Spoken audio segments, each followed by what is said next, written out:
Hello, hello, hello. So ngayon naman ay titingnan natin yung ating pinagagawang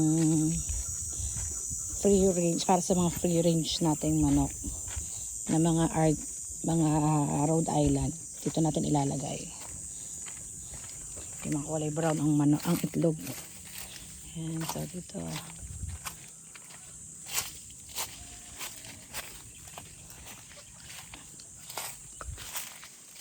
Marilim yun dito, oh. Hoy. Di dyan, PJ, saan ka, ano?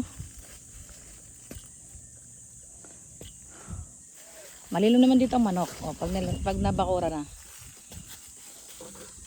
May mga papaya, o, di pagkain na nila. Pogi ng ano natin. Trabador. Bilis-bilis eh.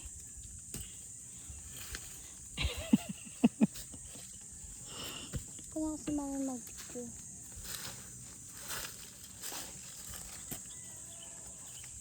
Magsashare tayo ng ano. Pag kami tumanda. Pag kami tumanda, Pia. Ba, kami buhay na din ng papa mo. Mami, kailangan ka rin sa bangko. Pag kami tumanda, eh, buhay na kami. Pag kami nakahuli ng isang manok, ay tapos itlog nilagay, oh. Buhay na kami. Tapos may tanim kami doong mga talong-talong. Mami, matanda na ba kayo ng 2 taon? Pag nga kami matanda na.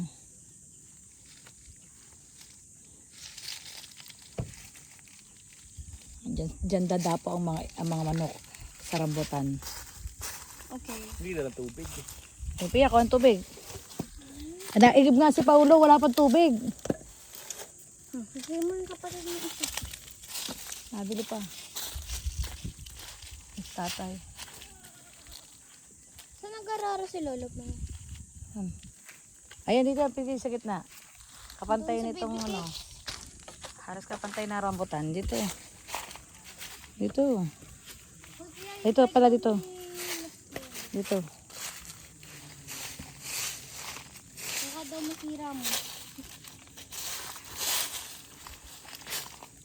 Yan. Kinamay. Init. Di pala ako dyan makakatulog din. Ayan si tatay. Hindi ako Yun ang- makakatulog din. Init, grabe. Yan ang matanda si tatay. Ang init naman ng daan ni Lolo. Pupunta sa baka ba? No. Hindi. Pupunta siya.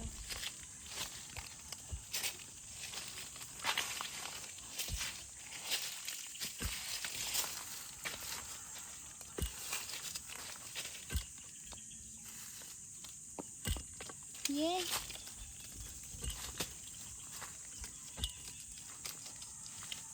Lalo na may Aray.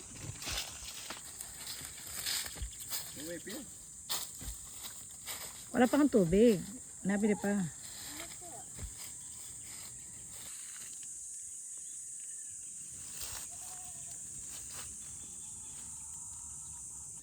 Ha?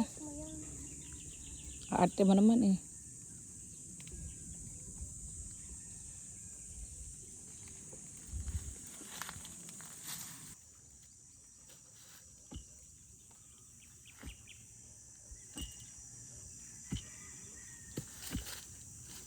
Ako'y matamaan mo.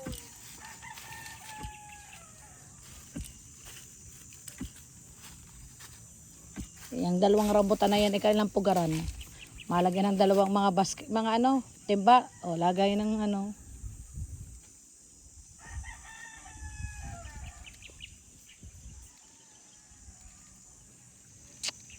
Tatamnan ng mais. Tatamnan muna natin ng mais. Yung dalawang pestong aray. Ng ano. Kumita muna.